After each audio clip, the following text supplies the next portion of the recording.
თბილისში საერთაშორისო კონფერენცია გაიმართა. ღონისძიება გელათის სამონასტრო კომპლექსის რეაბილიტაციის დროებითი კომიტეტის 2 წლიან საქმიანობას მიეძღვნა. კონფერენცია დღეს სასტუმრო თბილისი მარიოტში გაიმართა. დამსწრე საზოგადოებას სიტყვით მიმართა საპატრიარქო ტახტის მოსაყდრემ, სენაკისა და ჩხოროწყუს მიტროპოლიტმა შიომ. მღვდელმთავარმა ღონისძიების მნიშვნელობაზე ისაუბრა. აღსანიშნავია, რომ გელათის რეაბილიტაციის დროებითი კომიტეტის თავმჯდომარე არის მეუფე შიომ. შეხვედრაზე სიტყვით გამოვიდა კულტურის მინისტრი თინათინ რუხაძე. ღონისძიების ფარგლებში მოხსენებით გამოვიდნენ გელათის რეაბილიტაციის დროებითი კომიტეტის თავმჯდომარის მოადგილე არქიმანდრიტი კირიონ ონიანი, გელათის რეაბილიტაციის დროებითი კომიტეტის ეროვნული სამეცნიერო საბჭოს მდივანი, ეროვნული მუზეუმის გენერალური დირექტორი დავით ლორთქიფანიძე, პროფესორები გერჰარდ ვოლფი, სტივენ კელი, ფრანჩესკა პიკე, ლორი ვონგი, სტეფან სიმონი, ხელოვნებათმცოდნე ზაზა სხირტლაძე, ხელოვნებათმცოდნეობის დოქტორი ეკატერინე გედევანიშვილი, საქართველოს ეროვნული მუზეუმის რესტავრაციის და კონსერვაციის სამეცნიერო კვლევითი ინსტიტუტის ხელმძღვანელი ნინო კალანდაძე, მხატვრობის კონსერვაციის პროგრამის ხელმძღვანელი სტივენ რიკერბი, რომის არქეოლოგიური კონსერვაციის ცენტრის დირექტორი, გელათის მოზაიკის კომპოზიციის კონსერვაციის ხელმძღვანელი რობერტო ნარდი, გელათის გენერალური გეგმის განახლების ფარგლებში მოწვეული ექსპერტი ლუიზა დე მარკოსი და პროგრამის აღმასრულებელი ხელმძღვანელი რუსუდან მირზიკაშვილი, გელათის რეაბილიტაციის პროგრამის პროფესიული ხელმძღვანელი არქიტექტორ-კონსერვატორი ნიკოლა ბერლუკი და გელათის ღვთისმშობლის შობის სახელობის ტაძრის სტრუქტურული მონიტორინგის სამუშაოების აღმასრულებელი ექსპერტი კრისტიანო რუსო. ასევე გელათის რეაბილიტაციის აღმასრულებელი სამუშაოების ფარგლებში მოხსენებით გამოვიდნენ არქიტექტორი ვახტანგ ზესაშვილი და გეოლოგიური კვლევების ხელმძღვანელი გუგა შარაშენიძე. ღონისძიების მონაწილეებმა ისაუბრეს გელათის სამონასტრო კომპლექსში ჩატარებულ და მიმდინარე სამუშაოებზე და სამომავლო გეგმებზე. გელათის რეაბილიტაციის დროებითი კომიტეტის მიერ განხორციელებული სამუშაოების მიმოხილვა, გელათის მონასტრის მსოფლიო მემკვიდრეობის ძეგლის განახლებული მართვის გეგმის პროექტი, ღვთისმშობლის შობის სახელობის ტაძრის დროებითი ერთიანი გადახურვა და ხარაჩოს მოწყობის საკითხები და კათედრალის სტრუქტურული კვლევა და მონიტორინგი, გელათის სამონასტრო კომპლექსის არქიტექტურის კონსერვაციის საკითხები, გელათის ტერიტორიის გეოლოგიური ფუნდამენტალური კვლევები. ეს იმ თემების არასრული ჩამონათვალია, რომლებზეც კონფერენციის მონაწილეებმა მოხსენებები წარმოადგინეს. პატივცემულო ქალბატონო კულტურის მინისტრო, ოლად სამღვდელონო მღვდელმთავარნო, ძვირფასო ქალბატონებო და ბატონებო, მამებო, გულითადათ მოგესალმებით ყველას და სრულიად საქართველოს კათოლიკოს პატრიარქ ილია მეორის სახელით მადლობას მოგახსენებთ მობრძანებისთვის.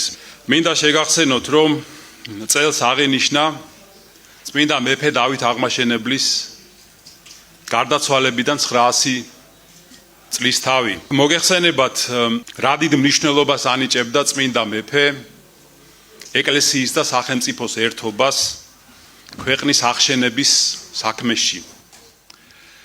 ამიტომ მის მიერ აგებული გელათის მონასტერი ეს არის სიმბოლო ქრისტიანულ ღირებულებებზე დაფუძნებული სახელმწიფოსი. ეს ძეგლი, ეს კომპლექსი გვაერთიანებს ყველას, ეკლესიასაც, სახელმწიფოსაც. ამიტომ გმართებს ვიზრუნოთ განსაკუთრებით და მოუფრთხილდეთ აი ამ დიდ მემკვიდრეობას, რომელიც წმინდა მეფემ ჩვენ დაგვიტოვა. დღევანდელი ჩვენი კონფერენციის მიზანი გახლავთ ის, რომ საქართველოს საპატრიარქომ, რომელმაც აიღო პასუხისმგებლობა გელათის სამონასტრო კომპლექსის რეაბილიტაციაზე, წარმოგიდგინოთ 2 წლიანი მუშაობის შედეგები და მოგეხსენებათ, რომ აღნიშნულ პროცესს წარმართავს გელათის რეაბილიტაციის კომიტეტი. ჩვენი შეფასებით გელათის მონასტერში არსებული ყველა პრობლემური და საჭირო მიმართულებით გაწეულია დიდი შრომა და ძალის ხმევა. ვფიქრობ, რომ კონფერენციის დასასრულს ამაში დარწმუნდებით მეცნიერებიც და დამსწრე საზოგადოებაც. უნდა აღინიშნოს, რომ მუშაობის ყოველ ეტაპზე თითოეულ მოქმედებაში განსაკუთრებული ყურადღება ექცევა ხარისხს, რათა ყველა საკონსერვაციო მიმართულება და საბუშაო საერთაშორისო სტანდარტების შესაბამისად ხორციელდებოდეს. რეაბილიტაციის პროცესში დაიძლია მთავარი სირთულე.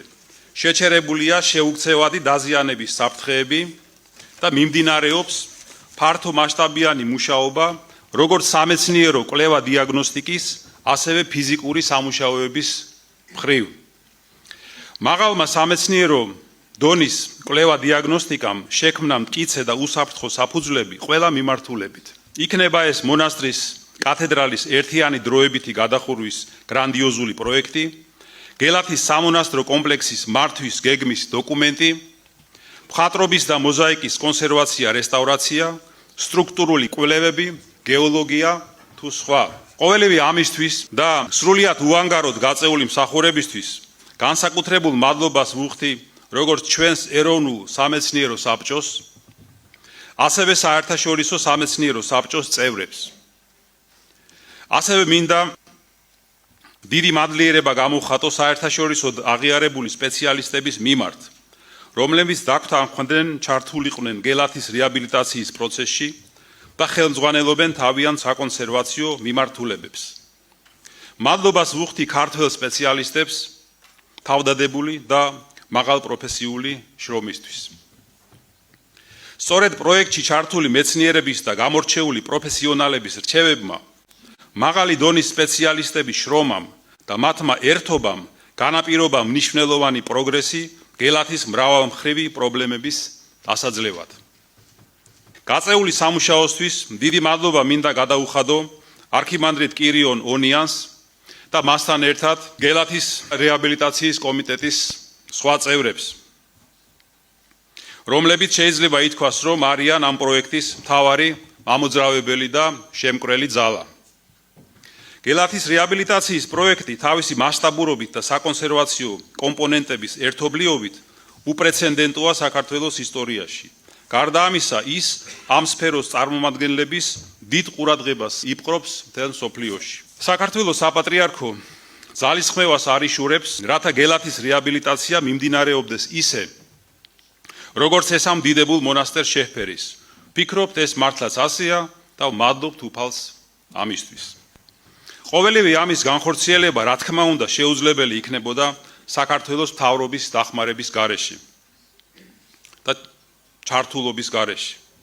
განსაკუთრებულ მადლობას ვუხდი საქართველოს პრემიერ-მინისტრს ბატონ ირაკლი კობახიძეს იმ დიდი მხარდაჭერისთვის, რომელსაც იგი იჩენს გელათის რეაბილიტაციისადმი. გულისხმობ არა მხოლოდ ფინანსურს, არამედ მორალურ თანადგომას და მხარდაჭერასაც. ასევე მინდა დიდი მადლობა გადაუხადო საქართველოს ყოფილ პრემიერ-მინისტრს ბატონ ირაკლი ღარიბაშვილს, რომლის თანადგომამ პროექტის საწყის ეტაპზე გადამწყვეტი როლი შეასრულა. დასასრულ მინდა გადმოგცეთ სრულიად საქართველოს კათოლიკოს პატრიარქ ილია მეორის ლოცვა-კურთხევა ყველას, ვინც ამ დიდ საქმეში მონაწილეობთ და ასევე დავლოცო ყველა, ვინც ჯანსაღ ინტერესს იჩენს ამ პროცესისადმი და ამ წმინდა სავანეში მიმდინარე აღდგენის ამ დიდი საქმისადმი. შევთხოვთ უფალს არ მოგვაკლოს მადლი და ძალა, რომ ეს დიდი პროექტი ღირსეულად წარიმართოს შემდგომშიც და შესაფერი მშვენიერებით და წარმატებით გასრულდეს. ღმერთმა დაგლოცოთ და გაგაძლიეროთ და გაგახაროთ. სამადლობელია ის თემა, რომ ფასდაუდებელი სამუშაო გააკეთა გელათის რეაბილიტაციის დროებითმა კომიტეტმა, მეუფეშიოს ხელმძღვანელობით, მამა კირიონის და ყველა სხვა ადამიანის ჩართულობით, ბატონი დავით ლორთქიფანიძის ჩართულობით და იმ მეცნიერების ჩართულობით, რომელიც ყველამ ვიცით, რომ გვერდში გვიდგეხართ. პირველ რიგში ვფიქრობ, აღნიშვნის ღირსია დღეს უკვე ის, რომ ის რაც იუნესკოში ივლისის თვეში უნდა გამოცხადდეს, უკვე გამოქვეყნდა იუნესკოს ვებგვერდზე და გვეუბნება ეს დოკუმენტი, რომ მსოფლიო მემკვიდრეობის კომიტეტის გადაწყვეტილების პროექტი გელათის მონასტრის კონსერვაციის მდგომარეობის შესახებ იუნესკო მიესალმება და პრაქტიკულად დადებით შეფასებას აძლევს საქართველოს მთავრობის ძალისხმევას ძეგლის კონსერვაცია რეაბილიტაციის სამუშაოების მიმართულებით და აღნიშნავს, რომ სახელმწიფო სრულად ხელმძღვანელობს მსოფლიო მემკვიდრეობის კომიტეტის საკონსულტაციო მისიის რეკომენდაციებით. მინდა ამისთვის განსაკუთრებული მადლობა რასაკვირველია კიდევ და კიდევ გადაგიხადოთ და არ ვიქნები მართალი, რომ პატრიარქს არ გადაუხადო, იმიტომ რომ სწორედ ეს ერთობა ჩვენი და ეს სწორი მიმართულება როგორც მთავრობის საღი და გონიერი პოლიტიკის ისევე საპატრიარქოს სწორი ხედვის დამსახურებაა, იმიტომ რომ საპატრიარქოა ძეგლის მეპატრონე. ამ ფონზე არ გვავიწყდება მართლა ის სირთულეები, რაც იყო და ხედავთ, რომ ესეთი ტიპის თანამშრომლობა ქმნის სრულიად ახალ გამოცდილებას კულტურული მემკვიდრეობის დაცვის კუთხით და ჩემთვის როგორც კულტურის მინისტრისთვის მნიშვნელოვანია, რომ ჩვენი საქმიანობის, ესე რომ გავყოთ, ნახევარზე მეტი მოდის ძეგლების და კულტურული მემკვიდრეობის შენარჩუნებაზე. იმიტომ რომ ეს არის ჩვენი იდენტობის, ჩვენი კულტურის გამსაზღვრელი და ამის გარეშე ვერც ერთი ქვეყანა, მით უმეტეს ჩვენნაირი პატარა ქვეყანა, ამდენი გამოწვევით ნამდვილად ვერ გადავრჩებოდით. კულტურის სამინისტროში არსებული ძეგლთა დაცვის, ანუ კულტურული მემკვიდრეობის დაცვის სააგენტოს ჩართულობაც უკვე გავზარდეთ გელათთან მიმართებაში და ზოგადად ძეგლებთან მიდგომის მიმართებაში და სწორედ ეს მოდელი, მამა კირიონ, თუ დამეთანხმებით, იქნება ერთ-ერთი ამოსავალი მოდელი იმ ახალ პრაქტიკებში, რაც გვინდა რომ დავგეგმოთ, რომ სამეცნიერო საზოგადოება, ეკლესია და სახელმწიფო და ყველა დაინტერესებული, კეთილგანწყობილად ქვეყნის ინტერესებით დაინტერესებული ადამიანი ღიად ვიქნებით ყოველთვის ერთმანეთის მხარდამხარ და კი არ ვიქნებით დაპირისპირებული და საქმეს არ დავაზიანებთ, არამედ პირდაპირ ვთქვათ, საქმეზე ორიენტაციით მოვიქცევით. ეს გელათის სამონასტრო კომპლექსის აღდგენის, აი ეს მოდელი მინდა რომ განვავითაროთ ყველა ძეგლთან მიმართებაში. სწორედ ასე უნდა მოვიქცეთ და არ ვიყოთ ჩასაფრებულები, არამედ ერთად ვაკეთოთ საქმე. მე უკვე ვიცი რა ეწერა აქამდელ დასკვნებში, გაცნობილი ვარ იმასაც და ვიცი ეხლაც რაც წერია და საამაყოდ მიმაჩნია, რომ მხარეთა შორის სწორედ ეს კონსენსუსი მიღწეულია და ვფიქრობ, რომ ეს არის მნიშვნელოვანი გამარჯვება. განარჩენი მეცნიერებზეა, მადლიერებით ვართ სავსე ამ საერთაშორისო სამეცნიერო საზოგადოების მიმართ, რომელიც დიდ ყურადღებას იჩენს და ამით კიდე ჩვენი კულტურის როლი კიდევ უფრო წარმოჩნდება, რომ მართლა მსოფლიო სამეცნიერო საზოგადოებას აინტერესებს და იუნესკოს ესეთი დაინტერესება ამ ძეგლის მიმართ. იმედს გამოვთქვავ, რომ სამომავლოდ ყველა ის ეტაპი, რომელსაც დაგეგმავს კომიტეტი, ჩვენ სრულად მხარდაჭერილი იქნება საქართველოს მთავრობის მხრიდან, ჩემგან როგორც კულტურის მინისტრის მხრიდან, ძეგლთა დაცვის, ანუ სააგენტოს მხრიდან მემკვიდრეობის და შესაბამისად ძალიან მალე ვიცი რომ ესე არ გამოვა, მაგრამ ადამიანები იმედით ვართ და ძალიან მალე ვიმედოვნებ, რომ ჩვენ ყველანი ერთად ბედნიერები ნახავთ აღდგენილ გელათს, რაც იქნება საქართველოს კულტურული მემკვიდრეობის კუთხით ის ახალი სიტყვა, რაც გვინდა რომ მსოფლიოს ვუთხრათ, რომ ჩვენ უდიდესი მემკვიდრეობით მოვდივართ, ჩვენ უძველესი ევროპული კულტურა ვართ, ქრისტიანობაზე დაფუძნებული. თუ ვილაპარაკებთ ამ 2 წლის მანძილზე, ალბათ გვექნება საშუალება ძალიან ბევრ დეტალებზე ვისაუბროთ, მაგრამ მე გამოვყოფდი ყველაზე მთავარ მომენტებს. ეს არის, რა თქმა უნდა, კომპეტენციის მატება ამაზე. საუბარი არ არის და თქვენ ნახავთ ამ მასშტაბს. ეს არის საოცრად მრავალფეროვანი პროექტი, რომელიც არის ძალიან ბევრი კომპონენტისგან შემდგარი.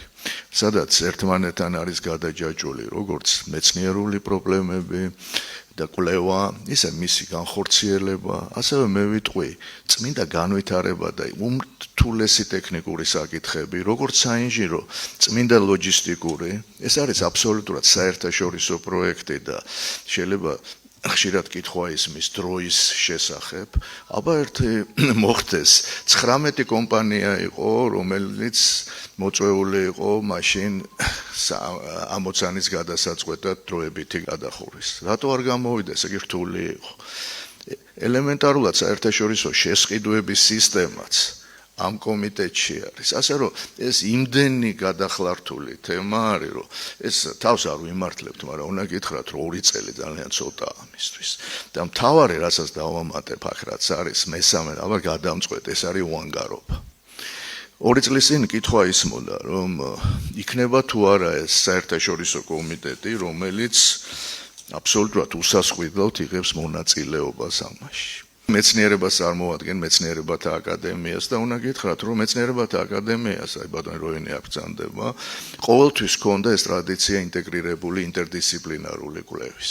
ასე რომ ჩვენ ცარიელი ადგილიდან არ ვიწყებთ. და ეს ძალიან პრინციპულია, რომ ჩვენ ვიცოდეთ მეცნიერების ისტორია და დღეს მიუხედავად იმისა, რომ ჩვენ ძალიან ბევრი საერთაშორისო კოლეგები გვყავს, აბსოლუტურად ახალ ტექნოლოგიას ვიყენებთ. ჩვენ გვაქვს ტრადიციები და ჩვენ უნდა ვიცოდეთ, რომ ეს ტრადიციები არის გასაგრძელებელი. და ის, როცა ვლაპარაკობთ მრავალფეროვნებას, ეს არის პროექტი, რომელშიც ერთის მხრივ არიან მართლა უმაღლესი რანგის მეცნიერები, მე გადამეტების გარეშე საბჭოს წევრები გამოვლენ და თქვენ თვითონ დაინახა. მაგრამ ამავდროულად არიან ახალგაზრდები, როგორც ქართველი, ისე უცხოელი. ასე რომ ერთად არის უმაღლესი რანგის მეცნიერი და 18 წლის ქუთაისელი არქეოლოგიის სტუდენტი. ეს არის ის ძალა, რომელიც მე დარწმუნებული ვარ, ჩვენ მოგვიტანს იმ შედეგებს, რომ ხვალ ერთ კითხვა აღარ გვექნება, რომ როგორ შეიძლება ეროვნულ მემკვიდრეობის მიმართ იყოს, არ მინდა ისე ვთქვა, მაგრამ გულგრილი დამოკიდებულება ან არა პროფესიული. ასე რომ მე მართალი გითხრათ, რომ ალბათ ჩემ ცხოვრებაში გადამეტების გარეშე ეს ყველაზე მნიშვნელოვანი საქმეა, რაის მონაწილეობა მე მიღია და მინდა დიდი მადლობა გითხრათ ყველას ამ პატივისთვის.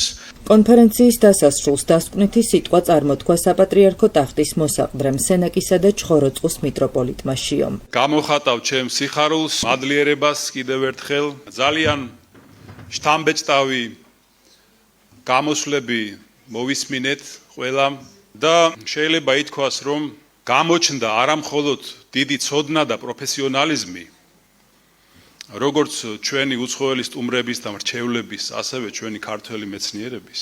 ეს უდავოდ ასეა. ჩვენ ვიცით, რომ ეს სახელმოხვეჭილი და დიდებული მეცნიერები ბრძანდებიან.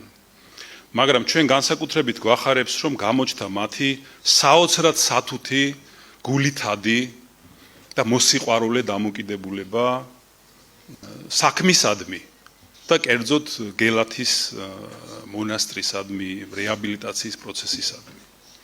აი თქვენ ძვირფასო მეცნიერებო გამომსვლელებო, დღეს ჩვენ გვიჩვენეთ მაგალითი იმისა, როგორი უნდა იყოს დიდი მეცნიერი, დიდი პროფესიონალი და ეს ცოდნა შერწყმული დიდ სიყვარულთან საქმისადმი. ეს არის დიდი მაგალითი ჩვენთვის ყველასთვის, განსაკუთრებით ახალგაზრდებისთვის. და აქ ეხლა ბატონმა დავითმა ბრძანა კრიზისზე და ეხლა თქვენი პათოსი მინდა გავაგრძელო. მართლაც ასეა და კრიზისიდან გამოსვლის დიდი მაგალითი უკვე ჩნდება და ჩანს. მაგრამ ასევე აქ არაერთხელ გაჟღერდა პაციენტის და მკურნალის მაგალითი, როგორც აი გელათის ძეგლისა, საერთოდ დაზიანებული ძეგლის ესეთი მეტაფორა, როგორც პაციენტის. და დღევანდელმა დღემ მე დავიწყე დღეს ჩემი გამოსვლა თქვი რომ აუცილებლად დავწმუნდებით რა დიდი შრომა ჩაიდო და რამდენი რამ გაკეთა ამ 2 წელიწადში. მე მგონი სავსებით დავწმუნდით ჩვენ ყველანი ამაში. და დღევანდელმა დღემ გამოაჩინა რომ ეს ჩვენი პაციენტი რომელზეც ითქვა და რა თქმა უნდა ყველა პაციენტი ექიმისთვის ძვირფასია, მაგრამ არის ხოლმე ისეთი პაციენტი, ან შენი ოჯახის წევრი, ან შენი შვილი, რომელზეც განსაკუთრებით გული შეგტკივა. აი მე დავინახე ეს ყველა ჩვენგანში აი ეს დამოკიდებულება. და დღეს შეიძლება ჩვენ ვთქვათ, რომ ეს პაციენტი ჩვენთვის ყველაზე სანუკვარი და საყვარელი და ძვირფასი არის საიმედო ექიმების ხელში. და ჩვენ თუ გავაგრძელებთ ასეთი გონიერებით, ასეთი რუდუნებით და ასეთი სიყვარულით აი ამ პროცესს, ღმერთს ეს უხარია და აუცილებლად შეგვეწევა. და ეს ამაში მე ვარ დარწმუნებული, რომ ღვთისმშობელი შეგვეწევა, დავით აღმაშენებელი შეგვეწევა და ჩვენ მოვესწრებით შესანიშნავად წარმატებით დასრულებას ამ საქმისა, ჩვენი მეგობრობის კიდევ უფრო გამტკიცებას და კიდევ მრავალ სიკეთეს საქართველოსთვის და ქართული ჩვენი ამ საოცარი დიდი ისტორიული მემკვიდრეობისთვის. ღმერთმა დაგლოცოთ, გაგახაროთ და გაგაძლიეროთ. კონფერენციის დასრულების შემდეგ გაკეთდა კომენტარები.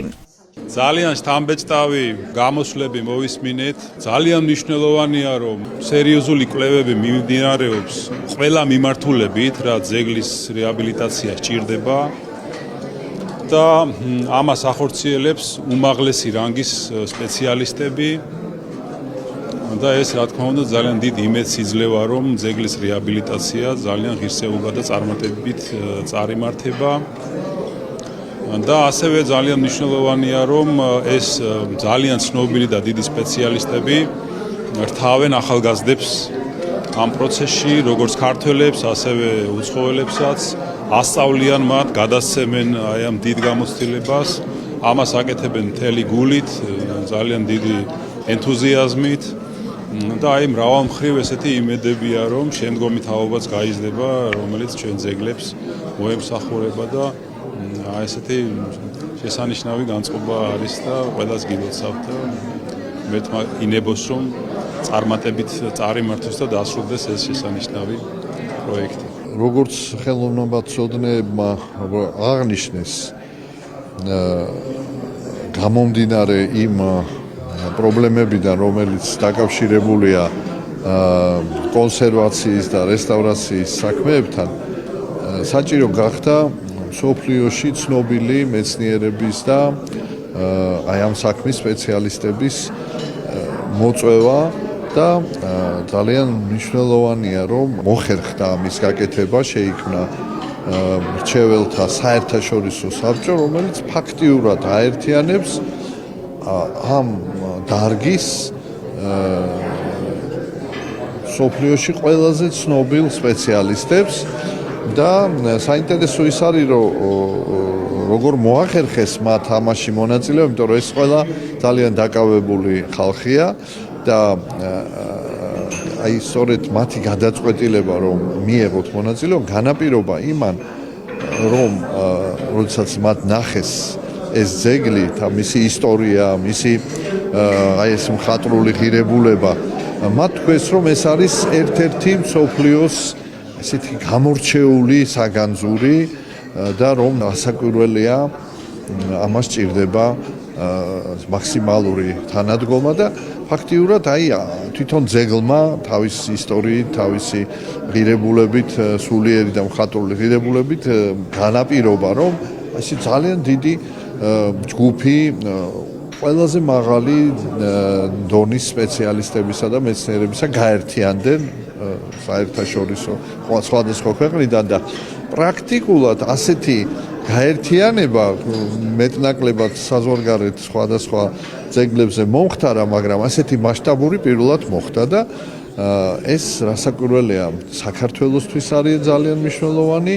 ეს ქმნის უკვე რაღაც სკოლის უყრის საფუძველს, იმიტომ რომ აქ უამრავი ქართველი სპეციალისტი მონაწილეობს, ახალგაზრდები მონაწილეობენ და ის რაც ამ 2 წლის განმავლობაში გაკეთდა, მთავარი მიზანი რაც არის, რომ კონსერვაცია, რასაკვირველია, რეაბილიტაცია, რესტავრაცია მოხდეს, ეს მიმდინარეობს, მაგრამ ამავე დროს საერთაშორისო ავტორიტეტი იზრდება, ქართული კულტურული მემკვიდრეობის შესახებ ცოდნა იზრდება მსოფლიოში და მსოფლიო ხედავს, რომ საქართველოსში შესაძლებელია აი ასეთი მასშტაბური საერთაშორისო პროექტების განხორციელება და რომ ქართველი მეცნიერები ამისთვის მზად არიან და ჩართული არიან. კიდევ ერთ რამეს ვიტყოდი, რომ ჩვენ წელს დავით აღმაშენებლის 900 წელი შესრულდა და ძალიან მნიშვნელოვანია, რომ აი სწორედ დავითის მიერ დაარსებული გელათის განახლება მიდის და ერთის მხრივ ეს კიდევ არის რაღაცა მინიშნება შეიძლება თვითონ დავითის მიერ, ღვთის მიერ, რომ ჩვენ არა მარტო უნდა ასე ვთქვათ განვახორციელოთ ფიზიკური აი ამ ძეგლის რესტავრაცია, არამედ ჩვენ თითქოს ღმერთი გვახსენებს და თავად დავით აღმაშენებელი რა სულიერი მნიშვნელობა ჰქონდა გელათს, რომ ეს გელათი იყო სიმბოლო იმისა, რომ ქრისტიანობაზე დაფუძნებულმა სახელმწიფომ როგორ ძლევამოსილებას მიაღწია და თითქოს გვახსენებს, რომ დღესაც საქართველოს ქვეყნის სახელმწიფოს განვითარება სწორედ ქრისტიანულ საფუძვლებზე, ასე ვთქვათ, საფუძვლებთან დაბრუნებით შეიძლება მოხდეს და ეს არის არა მარტო მატერიალური, ასე ვთქვათ, კულტურული მემკვიდრეობის რესტავრაცია, ეს უნდა იყოს ჩვენი სულიერი ღირებულებების და თვითყოფადობის რესტავრაცია და აღდგენა და აი თითქოს მოწოდებაა, რომ დაუბრუნდეთ აი ამ ჩვენს საფუძვლებს, რადგანაც გელაც ეწოდებოდა მეორე იერუსალიმი და სხვა ათინა. ეს არაფერს არ ნიშნავს გარდა იმისა, რომ ქვეყნის ძლევამოსილება უნდა ეფუძნებოდეს სულიერებისა და ინტელექტის კავშირს. მართლაც უდიდესი ეროვნული და სახელმწიფოებრივი საეკლესიო საქმე კეთდება გელათის უნიკალური ჩვენი სულიერი მემკვიდრეობის დიდებული ტაძრის დიდი არა მარტო ქართული მსოფლიო საგანძურის ასეთი სრულმასშტაბიანი რეაბილიტაცია ფაქტიურად საუკუნეებია შეიძლება ასე ითქვას აი ამ ნიშნულობის საერთაშორისო ნიშნულობის სრულმასშტაბიანი რესტავრაცია არ ჩატარებულა და ძალიან მოხარული ვართ რომ სწორედ უწმინდესისა და უნეტარესი სრულიად საქართველოს კათოლიკოს პატრიარქის ლოცვა-კურთხევით სახელმწიფოს ჩართულობითა და მსოფლიო დონის საერთაშორისო მაღალი სამეცნიერო წრის, ასევე ქართველი სპეციალისტების ჩართულობით ხდება გელათის ტაძრის რეაბილიტაცია. ეს საერთაშორისო კონფერენციაც სწორედ ეძღვნება ამ საანგარიშო მოხსენებებს, თუ რა სამუშაოები, როგორი მეთოდოლოგიით მიმდინარეობს და ჩვენ ყველამ დავრწმუნდით, რომ ნამდვილად საიმედო ხელშია დღეს გელათი და ის სამუშაოები, რომელიც უკვე მიმდინარეობს, გვაძლევს სრულ საფუძველს იმისა, რომ ჩვენ მივიღებთ გელათს თავისი სრული ავთენტურობით აღდგენილს, როგორც სამონასტრო კომპლექსს, ასევე საგანმანათლებლო კულტურულ ცენტრს, აკადემიას და იმ ნიშნულობას, რომელიც გელათს ყოველთვის ჰქონდა ჩვენი მრავალსაუკუნოვანი ისტორიის მანძილზე და ეს იქნება ერთგვარი მოდელი შემდგომში, როგორ უნდა გაგრძელდეს ჩვენი მდიდარი კულტურული მემკვიდრეობის აღდგენა და აი ამ გელათის, ასე ვთქვათ, აღდგენის პროცესში თაობა გაიზრდება, ჩვენი მომავალი თაობა, რომელიც მიიღებს ფასდაუდებელ გამოცდილებას და ეს მომავლის საქმეა, არა მარტო თანამედროვეების, ჩვენი მომავლის, ჩვენი კულტურული მემკვიდრეობის აღორძინების საქმეში უდიდესი ნაბიჯი, ამიტომაც მე მინდა ყველა დავლოცო, უპირველეს ყოვლისა მამა კირიოს, მინდა მადლობა უთხრა მისი დიდი ენთუზიაზმისთვის, ორგანიზებისთვის და ხელმძღვანელობისთვის და ასევე ყველა იმ სპეციალისტსა და მეცნიერს, ვინც არის ჩართული ამ უდიდეს მამულიშვილურ საქმეში. დღეს ტარდება საერთაშორისო კონფერენცია, რომელიც მიზღვნილი გელათის რეაბილიტაციის კომიტეტის მიერ ორწლიან სამუშაოებზე. ეს კონფერენცია მნიშვნელოვანია იმით, რომ ფაქტიურად ერთი ადამიანის გამოკლების გარდა სრულად ჩამოსულია ჩვენი საერთაშორისო მრჩეველთა საბჭოს წევრები, ასევე მას ესწრებიან ჩვენი ეროვნული საბჭოს წევრები და ყველა საკონსერვაციო მიმართულების ექსპერტები. განსაკუთრებით აღნიშნვის ღირსია მხატვრების კონსერვაციაზე ბატონი სტივენ რიკერების მოხსენება, რომელიც ახლა იქნება და ასევე ბატონი რობერტო ნარდის მოხსენება მოზაიკაზე, რომელიც ასევე სამნაწილში იქნება. სასიხარულო ასპექტი იმით, რომ დღეს შეიძლება ჩვენ ვთქვათ, რომ უკვე დგევართ იმ საფუძველზე, იმ სიმყარეზე, რომ ხამაღლა შეგვიძლია ვთქვათ, რომ გელათის ის მრავალწლიანი ურთულესი პრობლემები, რომლებიც გელათს ჰქონდა, უკვე დაძლეულია, შეუქცევადი დაზიანების პროცესი შეჩერებულია და ჩვენ დღეს გვაქვს მდგრადი განვითარება და მდგრადი პროგრესი გელათში. ჩვენ გვაქვს ფაქტობრივად კონფერენცია, რომელიც აჯამებს ჩვენი 2 წლის მუშაობას. მე გახლავართ გელათის რეაბილიტაციის კომიტეტის ეროვნული საბჭოს წევრი და შემიძლია სრულებით თამამად ვთქვა, რომ აი შედეგები ნამდვილად არის უკვე სახეზე.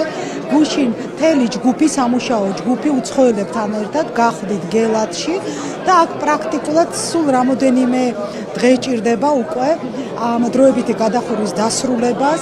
იქ ერთდროულად მუშაობს ფერწერის ჯგუფი, მოზაიკის ჯგუფი და დღეს არის სწორედ ეს მოხსენებები, რომელიც ძალიან კარგად წარმოგვიდგენს, რა გაკეთდა, როგორი სტრატეგირება მოხდა სამუშაოების, როგორი გეგმება ამ სამუშაოების განხორციელება და სიმართლე გითხრათ, უკვე ძალიან დიდი შედეგები გვაქვს, იმიტომ რომ ეს კონსტრუქცია არის ნამდვილად ძალიან შთამბეჭდავი, გაკეთებულია უამრავი გადაუდებელი სამუშაოები ფერწერაზე, გაწმენდილია ფერწერა, დაგეგმილია სამუშაოები ასევე მოზაიკაზე და ეს ყველაფერი დღეს ძალიან პროფესიონალურად წარმოდგენილი იქნება ჩვენს კონფერენციაზე.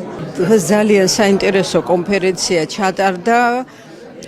ეს იყო დიდი და საფუძვლიანი მიმოხილვა იმ ორწლიანი მუშაობისა, რომელიც დროებითმა კომიტეტმა გასწია გელათის გადარჩენასთან დაკავშირებით.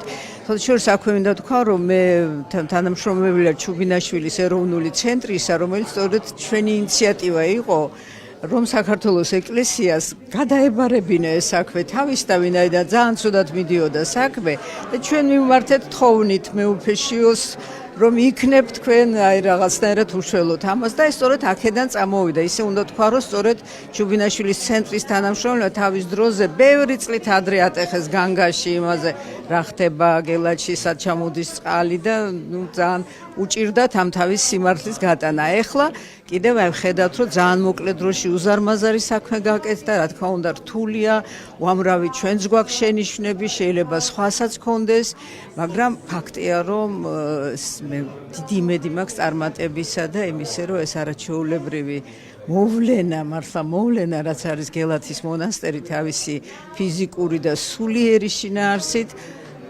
ჩქარა, რამდენიმე წელში ყოველ შემთხვევაში დაგვიბრუნდება მთელი თავისი ბრწყინვალებით.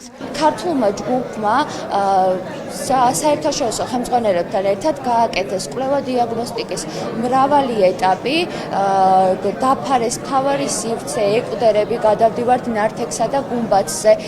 კვლევების საფუძველზე ჩვენ შევქმნით საკონსერვაციო ჩარევების, ფიზიკური ჩარევების პროგრამა, რომელზე დაყნობითაც ჩვენ ვავითარებთ, ჯერ ტესტებს ვაკეთებთ, შემდეგ უკვე გადაგვაქვს ეს ძეგლზე და ვაკეთებთ ფიზიკურ სამუშაოებს, გამაგრებით სამუშაოებს. მინდა გითხრათ, რომ საკმაოდ დიდი მასშტაბის სამუშაოები არის უკვე გაწეული ფიზიკური მიმართულებით და ეს პროცესი გრძელდება. გამოწვევები, რა თქმა უნდა, კვლავ გვაქვს, კვლევები პარალელურად კიდევ ხორციელდება მარილებისა და ბიოლოგიის მიმართულებით, ტექნოლოგიის მიმართულებით. ეს პროცესები არის ერთმანეთთან გადაბმული და ჩვენ პარალელურად ყველა ამ გამოწვევას ვძლევთ. I'm very optimistic about მოხარული ვარ, რომ უშუალოდ ადგილზე ვიხილეთ და გავეცანი არსებულ ვითარებას. ძალიან მიხარია, რომ ამ საქმეში ჩართულები არიან როგორც ქართველი, ასევე უცხოელი მეცნიერები. ვიცი, რომ საქართველოში არის ისტორიულად ძალიან დიდი რესურსი სწორედ ამგვარი პროექტების განხორციელებისთვის.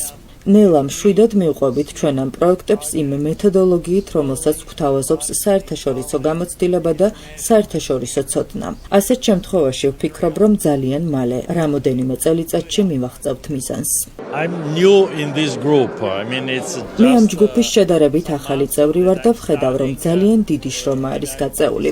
ბევრი კვლევა არის ჩატარებული, ბევრი ანალიზია განხორციელებული, მაგრამ ამავდროულად საჭიროა ექიმი, რომელიც ამ ანალიზს წაიკითხავს და დასკვნას გამოიტანს. ეს არის ძალიან მნიშვნელოვანი, რომ ჩვენ სწორად განსაზღვროთ ეს დიაგნოზი. აქ უკვე საჭიროა ამ ანალიზის შეჯამება მოხდეს დასკვნის სახით. ჩვენ ვიმუშაობთ როგორც საერთაშორისო მრჩეველთა საბჭოსთან, ასევე ეროვნულ სამეცნიერო საბჭოსთან ერთად. მამა კირიონთან ერთად შევქმნით ადგილობრივი სამუშაო ჯგუფი და კოორდინირებულად ვიმოქმედებთ ამ პრობლემათა ჰოლისტიკურად გადასაწყვეტად.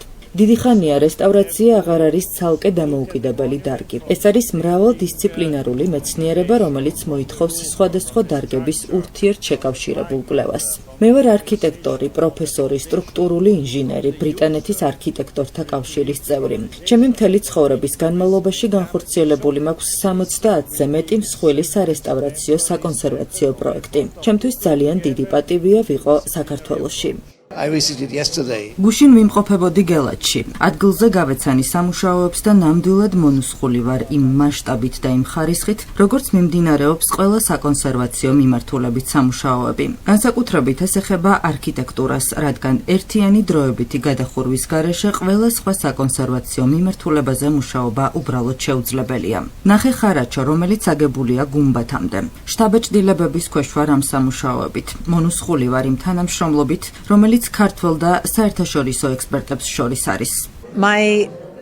ეს კონფერენცია ჩემი აზრით არაჩვეულებრივი შესაძლებლობაა, რომ წარმოჩინებული იყოს გელათის რეაბილიტაციის მიმართულებით განხორციელებული ქმედებები. ფიქრობ, რომ ეს არის ის რთული მდგომარეობა, რომელიც მოითხოვს ძალიან განსაკუთრებულ სიღრმისეულ კვლევებს, შესწავლას, ინტერდისციპლინარულ მიდგომას და სხვადასხვა მიმართულებებისა და საკითხების ერთმანეთთან შეჯერებას.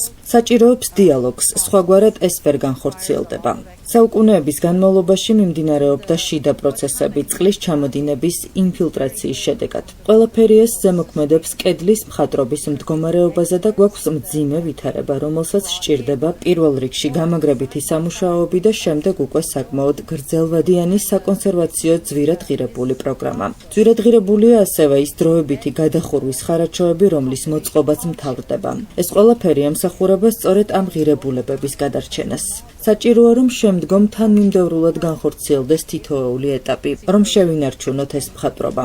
ურთულესი პროექტია, მასში სხვადასხვა დარგის უამრავი სპეციალისტია ჩართული და რაც მთავარია, მუშაობენ ქართულ სპეციალისტებთან ერთად. მე ვარ პასუხისმგებელი ქართულ ჯგუფთან ერთად კედლის მხატვრობის საკონსერვაციო პროგრამაზე. ეს ძალიან დიდი პასუხისმგებლობა და მნიშვნელოვანი დავალებაა. ჩვენ ვცდილობთ გავიგოთ კედლის მხატვრობის მდგომარეობა და მისი კომპლექსურობა. ამჟამად რა მდგომარეობაშია ის და რა უნდა გაკეთდეს. ჩვენ უნდა გავაცნობიეროთ, რომ ეს არის მემკვიდრეობითი პრობლემა, ასწლეულების განმავლობაში დაგროვდა ეს სირთულეები. ჩვენ ვაგროვებთ მტკიცებულებებს და ამ მტკიცებულებებისა და ცოდნის საფუძველზე ვაყალიბებთ ჩარევის მეთოდოლოგიას. ჩვენ მუდმივად ვაწარმოებთ კვლევის დიაგნოსტიკის პროცესს, ასევე მიმდინარეობს ანალიტიკური კვლევები და ამის საფუძველზე ვახორციელებთ ჩარევითი ფიზიკური სამუშაოების მეთოდოლოგიის განვითარებას. კედლის მხატვრობის კონსერვაციის პროგრამა სრულად დაფუძნებულია საერთაშორისო სამეცნიერო და საკონსერვაციო მიდგომებზე და ეს პროგრამა აერთიანებს ყველა საჭირო კომპონენტს. ძალიან მნიშვნელოვანი იყო დღევანდელ კონფერენციაში მონაწილეობის მიღება, რადგან ჩვენ შევაჯამეთ ყველა ის მონაცემი და კვლევის შედეგი, რომელიც დღემდე განხორციელდა, რათა წინ წავიწიოთ რეაბილიტაციის ნაწილში. ჩვენ ჩართული ვართ გელათში კულტურული კვლევების მიმართულებით, რადგან ძეგლს აქვს მრავალი მიმართულებით პრობლემები და ძალიან მნიშვნელოვანია ყველა ეს პრობლემა იყოს განსაზღვრული. რაც შეეხება მიმდინარე სამუშაოებს, ჩვენ ვახორციელებთ დაახლოებით წელიწად ნახევრის განმავლობაში ღვთისმშობლის შობის სახელობის ტაძრის კონსტრუქციული მდგომარეობის კვლევას და მონიტორინგს. მინდა ვთქვა, რომ მე კმაყოფილი ვარ იმით, რომ მნიშვნელოვანი პრობლემები აქამდე არ გამოვლინდა ძეგლში და ამ თვალსაზრისით კმაყოფილი ვარ. მინდა გითხრათ, რომ მოზაიკა მძიმე მდგომარეობაშია, ის 89%-ით მოცილებულია კედელს და უნდა წარმოვიდგინოთ, რომ ეს არ არის იატაკის მოზაიკა, ეს არის კედლის მოზაიკა, კონქის მოზაიკა. ის მძიმე მდგომარეობაშია, რადგან მოცილებულია კედელს და ეს საფრთხის შემცველია. ამიტომ პირველ რიგში ჩვენ რაც უნდა გავაკეთოთ, ეს არის სპეციალური სტრუქტურის შექმნა, რომელიც იქნება საყრდენი ამ მოზაიკისთვის. ამ საყრდენის შექმნის შემდეგ მივცემთ საშუალებას როგორც რესტავრატორებს, ინჟინრებს და არქიტექტორებს, ასევე მოზაიკის სპეციალისტებს, რომ განვახორციელოთ გეგმიური კონსერვაცია და გამაგრება.